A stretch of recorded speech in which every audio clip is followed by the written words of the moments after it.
दोस्तों नमस्कार, स्वागत है आप सभी का हमारे YouTube channel GK Prince academy पर। तो हम लोग डिस्कशन कर रहे थे रुक्मणी प्रकाशन के जो है यूपी ट्रिपल एससी लोकपाल लेखपाल भर्ती मुख्य परीक्षा के प्रैक्टिस सेट के बारे में। तो इसका प्रैक्टिस सेट 1 जो है हो चुका है और आज हम उसी के नेक्स्ट चरण में प्रैक्टिस सेट 2 देखेंगे, टेस्ट सीरीज 2 देखेंगे। और इस बुक में जो है टोटल 30 प्रैक्टिस सेट दिए गए हैं। ठीक है, पहला हो चुका, उसका लिंक डिस्क्रिप्शन में दे दूंगा, आप लोग उसको भी जाकर देख सकते हैं। ठीक है, तो ग्रामीण विकास के जो टोटल 25 क्वेश्चन है उसका हम जो है आज इसमें डिस्कशन करेंगे, देखेंगे। ठीक है, तो ये व्याख्यात्मक होगा, हर क्वेश्चन से संबंधित जितने भी पॉइंट बनेंगे उसको भी साथ में देखा जाएगा। तो चलिए स्टार्ट करते हैं वीडियो को। और स्टार्ट करने से पहले अगर आप लोग हमारे चैनल पर नए आए तो चैनल को सब्सक्राइब करें और अपने दोस्तों में ज़्यादा से ज़्यादा शेयर करें। ठीक है, तो देखिए पहला क्वेश्चन देखते हैं। तो निम्न में से किस से उत्तर प्रदेश की सीमा नहीं लगती है, ये बताना है। ऑप्शन में दिया गया है राजस्थान, पंजाब, हरियाणा या फिर इनमें से कोई नहीं। ठीक है, अब इनमें से बताना जो उत्तर प्रदेश की सीमा नहीं लगती है तो वो कौन सा देश होगा, सॉरी कौन सा प्रदेश होगा, तो वो है पंजाब।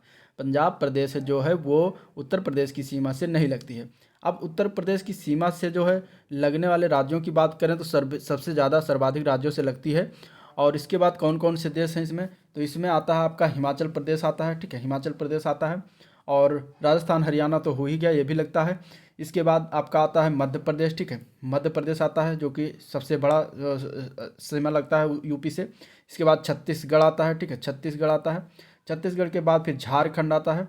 झारखंड के बाद फिर बिहार आता है। बिहार के बाद जो है फिर उत्तराखंड आता है।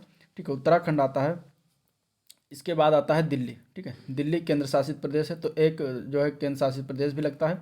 तो ये भी आपको याद रखना है। तो इतने सारे प्रदेश हैं जो उत्तर प्रदेश की सीमा से लगने वाले देश हैं। और बात करते हैं तो उत्तर प्रदेश जो सर्वाधिक आबादी वाला राज्य है, सबसे ज़्यादा जनसंख्या जो उत्तर प्रदेश में पाई जाती है। उत्तर प्रदेश का जो है सर्वाधिक लोकसभा एवं राज्यसभा सदस्यों वाला भी उत्तर प्रदेश ही है। उत्तर प्रदेश का जो है भारत का सर्वाधिक विधानसभा और विधान परिषद वाला राज्य भी उत्तर प्रदेश है। ठीक है, और भारत का सर्वाधिक खाद्यान्न उत्पादन करने वाला भी राज्य उत्तर प्रदेश आता है। अब अगला क्वेश्चन देखते हैं। तो 2011 की जनगणना के अनुसार उत्तर प्रदेश में पुरुष साक्षरता दर कितना है, ये बताना है। ठीक है, तो देखिए पुरुष साक्षरता दर की बात करें तो ये आता है 77.3, 2011 की जनगणना के अनुसार। ठीक है, अब कुछ और इंपॉर्टेंट चीज़ें देख लेते हैं। तो उत्तर प्रदेश के सर्वाधिक साक्षरता वाले अगर जिलों की बात करें तो पहले नंबर पर आता है गौतम बुद्ध नगर। गौतम बुद्ध नगर जो है पहला नंबर आता है सर्वाधिक साक्षरता में। ठीक है, जहाँ पर जो है 80.12% जो है साक्षरता दर है। इसके बाद कानपुर आता है। ठीक है, जिसमें 79.65% साक्षरता दर है। और अगर न्यूनतम साक्षरता दर वाले जिलों की बात करें तो उसमें आता है परसेंटेज में श्रावस्ती सबसे न्यूनतम आता है। श्रावस्ती में जो है टोटल 46.74% जो है साक्षरता दर वाले हैं। और इसके बाद जो है दूसरा स्थान नीचे से आता है बहराइच का। ठीक है, बहराइच बहराइच में जो है 49.36% आता है। इसके बाद उत्तर प्रदेश का 2011 की जनगणना के अनुसार टोटल साक्षरता दर की बात करें तो 67.68% आता है। ठीक है, पुरुष साक्षरता दर जो है 77.3 है और टोटल साक्षरता दर है 67.68 है। ठीक है, अगर महिला साक्षरता दर की बात करें तो 57.2% आता है। ये हो गया महिला साक्षरता दर। इसके बाद अगर उत्तर प्रदेश के घनत्व की बात करें तो जन घनत्व है 829 व्यक्ति प्रति वर्ग किलोमीटर के रेंज में जन घनत्व है उत्तर प्रदेश का। तो ये कुछ बातें होगी। अब आगे हम देखते हैं अगला क्वेश्चन। तो अगला क्वेश्चन है कोठी घाट पंप नहर निर्माण परियोजना किस जनपद में है, ये बताना है। वाराणसी, गाजीपुर, चंदौली या मिर्जापुर। तो कोठी घाट पंप नहर निर्माण परियोजना जो है ये आपका पड़ता है चंदौली जनपद में।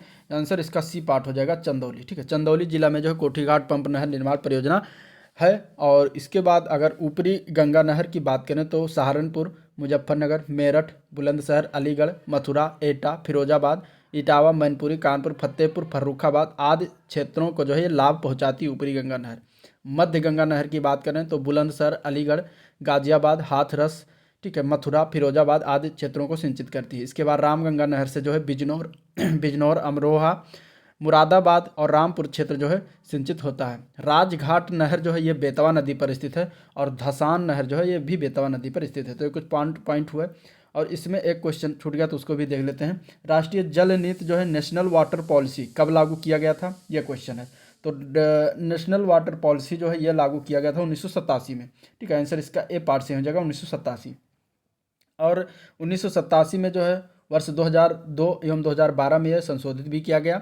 नीति आयोग के अनुसार बात करें तो 2030 तक जो है देश में पीने योग्य जल की कमी हो सकती है। नीति आयोग ने अपने समग्र जल प्रबंधन 2018 में जो है ये माना है कि वर्तमान समय में जल का उपयोग बहुत अधिक एवं अनुचित रूप से किया जा रहा है।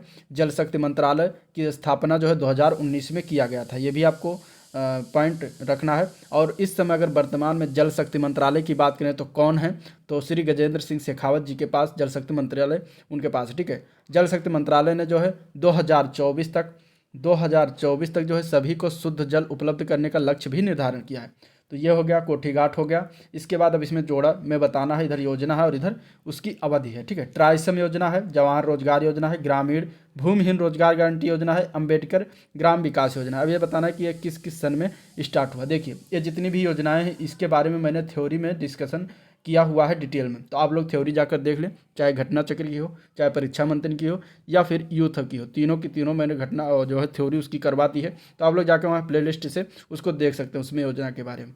तो देखिए ट्राइसम योजना जो स्टार्ट किया गया था ये 1979 में स्टार्ट किया गया था, ठीक है।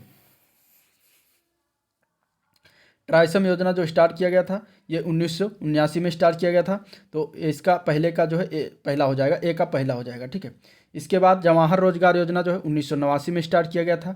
ग्रामीण भूमिहीन रोजगार गारंटी योजना जो है 1983 में स्टार्ट किया गया था। अंबेडकर ग्राम विकास योजना जो है 1990 में स्टार्ट किया गया था, ठीक है। तो इस तरीके से योजनाएं होगी।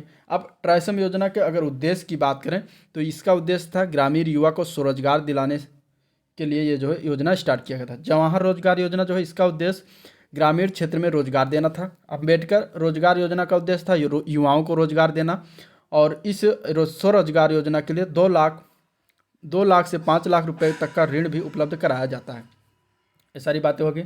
अगला क्वेश्चन देखते हैं। अगला क्वेश्चन है भारत में किस वर्ष अंतर्राष्ट्रीय मुद्रा कोष यानी कि IMF का सदस्य बना, ये बताना। भारत जो है किस वर्ष IMF का सदस्य बना है ये बताना है। तो IMF जो है 1947 में ही सदस्य इसका बन गया था, तो आंसर इसका ए पार्ट से हो जाएगा। और IMF की स्थापना की बात करें तो इसकी स्थापना IMF की स्थापना हुई थी 27 दिसंबर 1945, ठीक है, 1945। तो जब भारत आज़ाद हुआ इसके बाद उसने IMF की सदस्यता ग्रहण कर ली। इसके मुख्यालय की बात करें तो वाशिंगटन DC IMF का मुख्यालय। और इसके बाद इसका उद्देश्य क्या है, तो सदस्य देशों का भुगतान जो है संतुलन में सहयोग करना इसका मेन उद्देश्य होता है। और ये जो है अल्पकालीन ऋण सदस्य देशों को भी उपलब्ध कराता है। IMF जो 1969 से SDR को भी लागू किया गया, ठीक है। और विशेष आहरण अधिकार के तहत जो है गोल्डन पेपर भी दिया जाता है इसके तहत। तो ये सारी चीज़ें इसके बारे में हो गई। अब आगे हम देखते हैं अगला क्वेश्चन। निम्नलिखित अनुसूचित जनजातियों में कौन सी जो उत्तर प्रदेश में पाई जाती है बताना, ठीक है। अब अनुसूचित जनजातियों की बात करें तो भोक्सा, भोटिया, राजी, थारू, इनमें से बताना है कि कौन सी उत्तर प्रदेश के अंतर्गत पाई जाती हैं। तो देखिए इसमें से जो पाया जाता है वो है भोक्सा और थारू, 2 जनजातियां जो है इनमें से ये उत्तर प्रदेश में पाई जाती हैं जो कि अनुसूचित जाति हैं, ठीक है। और उत्तर प्रदेश के अतिरिक्त जो है थारू जनजात उत्तराखंड में भी मिलता है, ये भी आपको याद रखें। तो इसका आंसर जो है सी पार्ट से ही हो जाएगा 1 और 4, ठीक है। उत्तर प्रदेश जो है थारू जनजात उत्तराखंड में भी, ये भी आपको याद रखना है। उत्तर प्रदेश की जनसंख्या में अनुसूचित जनजातियों का परसेंटेज की बात करें तो 0.6% है उत्तर प्रदेश के 2011 की जनगणना के अनुसार, ठीक है। भारत के उत्तर प्रदेश में जो है राष्ट्रपति के संविधान आदेश जो है 1967 के अनुसार 5 जनजातियां, उनमें बुक्का, जौनासारी, भोटिया, थारू एवं राजी को जो है अनुसूचित जनजातियों का दर्जा दिया गया है। 2003 में 10 और जनजातियों को इसमें शामिल किया गया है। 2011 की जनगणना के अनुसार भारत में जनजातियों के परसेंटेज की बात करें तो 8.6% टोटल भारत में जनजातियां पाई जाती हैं। और भारत का सबसे बड़ा आबादी वाला जनजाति कौन सा है, तो वह है भील जनजाति, ठीक है, भील जनजाति जो कि सबसे बड़ा है भारत में आबादी वाला जनजाति है। अगला क्वेश्चन देखते हैं। तो निम्न में से कौन एक सुमेलित नहीं है ये बताना, ठीक है। तो राजघाट बांध जो है यमुना नदी, रानी लक्ष्मीबाई बांध जो है बेतवा नदी, रिहंद बांध जो है रिहंद नदी, और माता टीला बांध जो है बेतवा नदी। तो इसमें से कौन सा सुमेलित नहीं है ये बताना है। तो इसमें जो आपका पहला ऑप्शन है ए, राजघाट बांध यमुना नदी, ये गलत है, ठीक है। राजघाट बांध जो है बेतवा नदी पर स्थित है, यमुना नदी पर नहीं स्थित है। राजघाट बांध जो है बेतवा नदी पर स्थित है, ठीक है। तो इस तरीके से इसका आंसर जो है ए पार्ट से हो जाएगा, बाकी सारे सही हैं। अगला क्वेश्चन देखते हैं। तो सामाजिक सर्वेक्षण को एक वैज्ञानिक पद्धति के रूप में किन विद्वानों ने परिभाषित किया ये बताना है। तो इसको जो परिभाषित किया था वो मोर्स भी थे, मोजर और हरिसन, ये तीनों ने इन्हें परिभाषित किया है। तो आंसर इसका डी पार्ट से हो जाएगा, ये सभी हैं, ठीक है। चलिए अगला क्वेश्चन देखते हैं। निम्नलिखित में से कौन सा एक सुमेलित नहीं है, इसमें भी यही बताना है। ठीक है, तो इसमें देखिए कबीरपंथियों का पवित्र तीर्थ स्थल जो है मगहर। ठीक है, भगवान बुद्ध का निर्माण जो है कुशीनगर, सूफी संत हाजी वारिस अली शाह की मजार जो है देवा शरीफ, या 88,000 ऋषियों की तपस्थली जो है वो संख्या। तो इसमें से जो डी पार्ट है, ठीक है, डी पार्ट है वो इसका आंसर नहीं होगा, क्योंकि जो 88,000 ऋषियों की तपस्थली है ये जो है संख्या में ना होकर ये जो है नैमिषारण में है। नैमिषारण सीतापुर में है। ठीक है, और इस तरीके से इसका आंसर जो है डी पार्ट सही हो जाएगा। 88,000 ऋषियों की तपस्थली नैमिषारण में। अगला क्वेश्चन देखते हैं। खतौनी में जो है लेखपाल परिवर्तन करता है, क्या परिवर्तन करता है, किससे परिवर्तन करता है? लाल रोशनाई से, हरी रोशनाई से, नीली रोशनाई से, या काली रोशनाई से? तो खतौनी में लेखपाल जो परिवर्तन करता है वो लाल रोशनाई से परिवर्तन करता है। तो आंसर इसका ए पार्ट से हो जाएगा, लाल रोशनाई। ठीक है, नेक्स्ट क्वेश्चन देखते हैं। उत्तर प्रदेश में भू क्षेत्रफल मापन की सबसे छोटी इकाई कौन सी है मानी जाती है? तो भू मापन की सबसे छोटी इकाई जो है वो है विश्वांशी। ठीक है, आंसर इसका डी पार्ट से हो जाएगा, विश्वांशी। अब देखिए इसमें कुछ हैं माप जो उसके बारे में जानना जरूरी है। ठीक है, जैसे कि एक बिस्सा बराबर होता है 20 विश्वांशी के। ठीक है, 20 विश्वांशी, 20 विश्वांशी बराबर एक वर्ग 20 वर्ग गट्टा के होता है, गट्टा के बराबर होता है। और ये जो बराबर होता है एक विश्वा के। ठीक है, इस तरीके से हो गया। और एक विश्वांशी बराबर होता है 20 कक्षवांशी, और वो बराबर होता है एक वर्ग गट्टा के। ठीक है, तो इस तरीके से इसको जानना जरूरी है। इसके बारे में मैंने डिटेल में बताया हुआ, आप लोग जाके उसको थ्योरी की वाला पोर्शन देख सकते हैं। अगला क्वेश्चन देखते हैं। कृषि सेवा केंद्र जो है नामक परियोजना किस पंचवर्षीय योजना के कार्यकाल में प्रारंभ हुआ था? तो ये जो है प्रारंभ हुआ था चौथी पंचवर्षीय योजना के कार्यकाल में। तो आंसर इसका डी पार्ट सही हो जाएगा। ठीक है, अब चौथी पंचवर्षीय योजना जो होती है वो कब चलाया गया था? तो वो चलाया गया था 1969 से लेकर 1974 ईस्वी तक। ठीक है, ये भी आपको याद रखना है। और उस समय योजना आयोग के अध्यक्ष कौन थे? तो श्रीमती इंदिरा गांधी जी थी। और उपाध्यक्ष कौन थे? तो D.R. गॉडगिल थे। ठीक है, चौथी पंचवर्षीय योजना में जो है स्थिरता के साथ विकास लक्ष्य, कृषि विकास के लिए गहन कृषि विकास कार्यक्रम जो है बनाया गया। और इसके बाद जो है प्रथम पंचवर्षीय योजना में कृषि के विकास को प्राथमिकता दिया गया था। द्वितीय पंचवर्षीय योजना में जो है औद्योगिक विकास को प्राथमिकता दिया गया था। अगला क्वेश्चन देखते हैं। एक व्यक्ति के लिए पंचायत सदस्य बनने की न्यूनतम आयु सीमा कितनी होती है? तो एक व्यक्ति के लिए पंचायत का सदस्य बनने के लिए न्यूनतम आयु सीमा जो होती है वो 21 वर्ष होती है। 21 वर्ष, इसका आंसर 21 वर्ष हो जाएगा। मत देने का अधिकार जो है 18 वर्ष होता है। 73वें संविधान संशोधन द्वारा पंचायती राज को जो है संवैधानिक दर्जा जो है प्रदान किया गया। और ये 24 अप्रैल 1993 को जो 73 संविधान संशोधन द्वारा एक्ट द्वारा जो है लागू किया गया। 24 अप्रैल को पंचायती राज दिवस मनाया जाता है। नगर पालिका के सदस्यता के लिए 21 वर्ष की सीमा होनी चाहिए। लोकसभा और विधानसभा के सदस्यों की उम्र जो है 25 वर्ष होना चाहिए। राज्यसभा और विधान परिषद के लिए न्यूनतम उम्र सीमा जो है 30 वर्षों का होना चाहिए। राष्ट्रपति, उपराष्ट्रपति और राज्यपाल के लिए जो है न्यूनतम उम्र की सीमा 35 वर्ष का होना चाहिए। अगला क्वेश्चन देखते हैं। तो कुटीर ज्योति योजना से निम्नलिखित में से कौन सा कार्यक्रम सही है? तो कुटीर ज्योति योजना से जो है ग्रामीण क्षेत्रों में गरीबी रेखा से नीचे जीवन यापन करने वाले परिवारों को जो है विद्युत उपलब्ध कराना इसका मेन उद्देश्य रहा है। तो आंसर इसका सी पार्ट सही हो जाएगा। ठीक है, मेन उद्देश्य इसका यही रहा है। चलिए नेक्स्ट क्वेश्चन देखते हैं।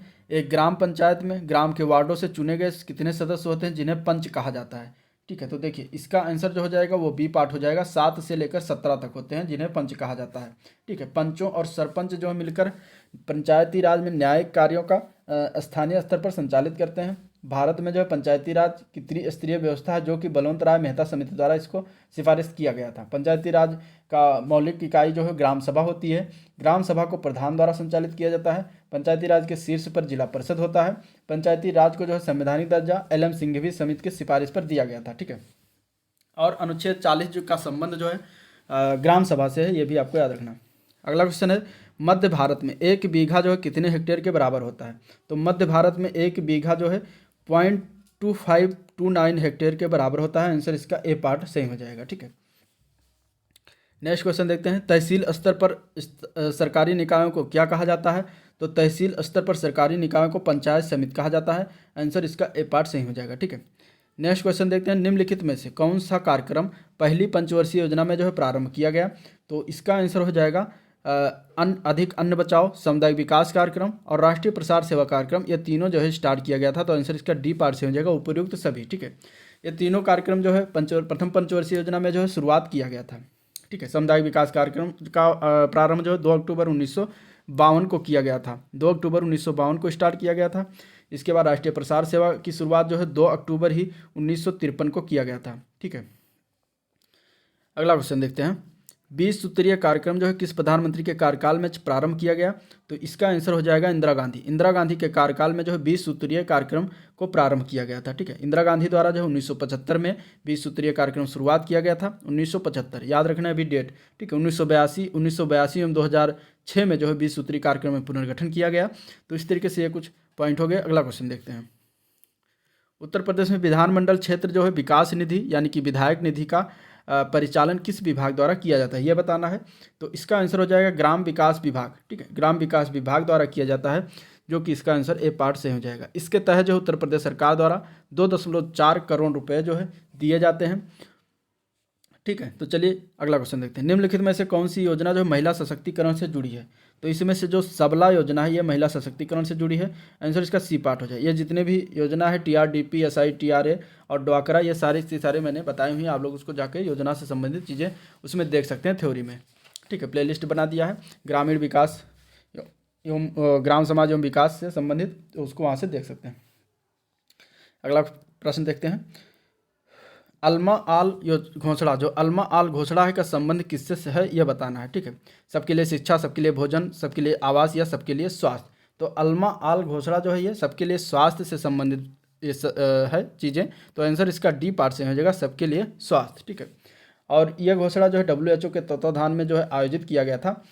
अल्मा अता सम्मेलन में जो है प्राथमिक स्वास्थ्य देखभाल, निवारण एवं उपचारात्मक उपायों का जो है महत्वपूर्ण निर्णय लिया गया था। WHO का जो है 1978 to 88 में जो अल्मा अता सम्मेलन ये कहाँ पर आयोजित हुआ था? रूस में आयोजित हुआ था। ठीक है, इस सम्मेलन में जो है हेल्थ फॉर ऑल नीति का जो है नारा दिया गया था। और 7 अप्रैल 1948 को जो है WHO की स्थापना किया गया था। ठीक है, WHO की स्थापना कब हुआ था? 7 अप्रैल 1948 को। और वर्तमान में इसके कितने सदस्य हैं? तो 194 सदस्य हैं इसमें। नेक्स्ट क्वेश्चन है, निम्नलिखित में से कौन सा संविधान संशोधन से भारत में भूमि सुधारों का मार्ग जो है प्रशस्त हुआ? तो भूमि सुधारों का मार्ग जो है प्रशस्त हुआ, वो कौन सा संविधान संशोधन हुआ था, किसके तहत हुआ था? तो वो हुआ था संविधान संशोधन का पहला संशोधन अधिनियम था, जो कि 1951 में हुआ था। उसके तहत जो है भारत में भूमि सुधारों का मार्ग प्रशस्त हुआ था। ठीक है, अब इसके बाद इसमें जमींदारी उन्मूलन अधिनियम 1950 में जो है लाया गया। जमींदारी उन्मूलन एक्ट को जो है बांधों को दूर करने के लिए प्रथम संविधान संशोधन भी किया गया था। प्रथम संविधान संशोधन के द्वारा 9वीं अनुसूची संविधान में जोड़ा गया। 9वीं अनुसूची के अंतर्गत जो है भूमि सुधार को रखा गया। 9वीं अनुसूची में जो है शामिल विषय को लेकर न्यायालय में जो है वाद नहीं लाया जा सकता, ये इस तरीके से। और 9वीं अनुसूची की बात करें तो उसमें वर्तमान में 284 विषय हैं। ठीक है, 284 विषय उसमें शामिल किए जा चुके हैं। लास्ट क्वेश्चन है इस वीडियो का, भूमि सुधार हेतु तो कानून बनाने की शक्ति जो है किसके पास है?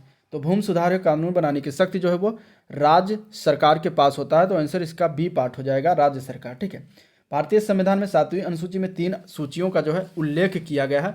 उसमें है संघ सूची, राज्य सूची और समवर्ती सूची। 3 सूचियां हैं और 3 सूचियों का जो है उल्लेख किया गया है। ठीक है, इसमें जो है संघ सूची पर कानून बनाने का अधिकार सिर्फ संसद को है। राज्य सूची का कानून बनाने का अधिकार जो है राज्य के विधानमंडलों को है। और राज्य सूची पर विशेष परिस्थिति और आपातकाल में जो है संसद को कानून बनाने का भी अधिकार है। समवर्ती सूची पर जो है केंद्र और राज्य दोनों कानून बना सकता है। मतभेद होने पर जो है संसद द्वारा बनाया गया कानून को प्राथमिकता दी जाती है। अवशिष्ट शक्ति जो है वो संसद के पास है। 1995 में जो अवशिष्ट शक्ति का प्रयोग करते हुए संसद ने सेवा कर लागू किया था। तो ये थे कुछ फैक्ट इसके बारे में जिसका डिस्कशन हुआ। तो अगर वीडियो पसंद आया तो लाइक करिए, चैनल को भी सब्सक्राइब करिए, साथ में अपने दोस्तों में ज़्यादा से ज़्यादा शेयर करें। ठीक है, फीडबैक कमेंट करके फीडबैक भी बता सकते हैं। और आज का ये वीडियो समाप्त करते हैं। इसमें 25+ क्वेश्चन हुए जिसका डिस्कशन हुआ। मिलते हैं नेक्स्ट टेस्ट सीरीज में, तब तक के लिए थैंक यू, नमस्कार।